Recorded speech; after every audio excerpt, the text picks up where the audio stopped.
Unusual because I started being asked about UFOs and a series of questions about Pizzagate, one of the most vile, bogus conspiracy theories that was propagated on the internet. In Washington, testimony linked to the Jeffrey Epstein investigation continues to draw intense scrutiny, not only for what is said, but for how it's handled. Tonight's statement comes after a closed-door deposition where allegations, conspiracy theories, and partisan tensions intersect. What happens in rooms like these can shape public trust just as much as the facts themselves. Here's what was said and why it matters. Hello, everybody. Hello. Good evening. Well, I have just finished testifying. I answered every one of their questions as fully as I could, based on what I knew, and what I knew is what I said in my statement this morning. I never met Jeffrey Epstein, never had any connection or communication with him. I knew Ghislaine Maxwell casually as an acquaintance, but whatever they asked me, I did my very best to respond. It was disappointing that they refused to hold a public hearing, so I wouldn't have to be out here characterizing it for you. You could have seen it for yourself. We had asked for that. We think it would have been better for the committee and its efforts to gather whatever information they are seeking.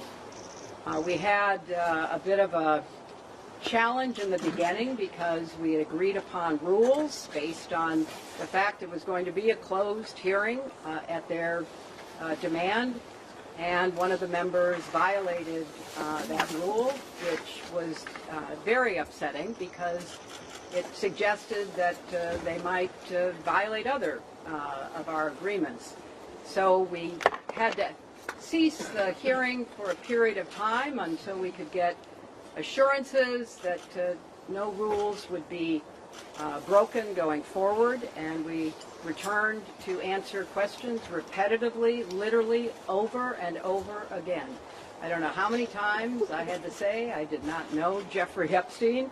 I never went to his island. I never went to his homes. I never went to his offices. So it's on the record numerous times.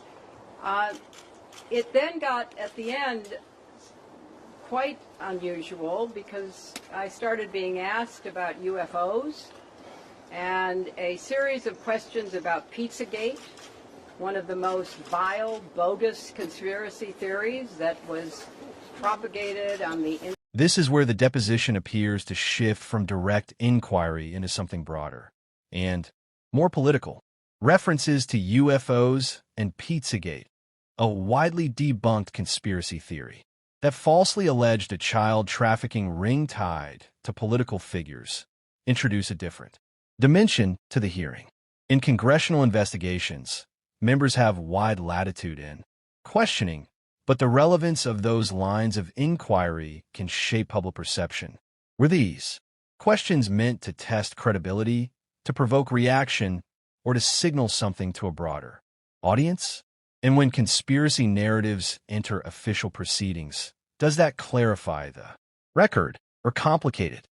Internet that was serving as the basis of a member's questions to me. So I can only say that the best exchange that I had came at the very end, when, contrary to every other deposition they have taken, no Republican member asked any questions about Jeffrey Epstein or Ghislaine Maxwell to anyone else they have deposed. And in fact, the Republican members didn't even show up for the deposition of Les Wexner. And when I said that, I had to point out that the only questions that any Republican member asked of any of the people they deposed was of former Attorney General Bill Barr when Chairman Comer asked him about the allegations, in his view, about Russia's involvement in my election in 2016. So at the very end of this hearing, after I made that point, I want to commend Chairman Comer for raising a series of significant questions that I responded to about the nature of the investigation and the areas that I thought should be explored. So I appreciated that. I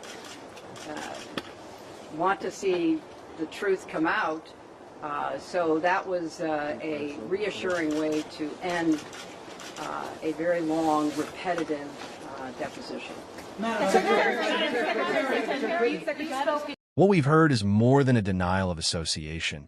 It's also a critique of process, closed-door depositions, partisan attendance, and the scope of questioning all shape how investigations are interpreted by the public. The Epstein case, already one of the most scrutinized criminal investigations in recent history, continues to generate political cross-currents. Long after his death, the broader issue here may not just be who knew whom, but how Congress chooses to pursue answers, and how transparently it does so. What do you think? Should hearings like this be public by default? Or does confidentiality protect the integrity of investigations? Share your perspective in the comments below. And if you value balanced, fact-based breakdowns of complex political moments, be sure to like, subscribe, and share this analysis so more viewers can stay informed.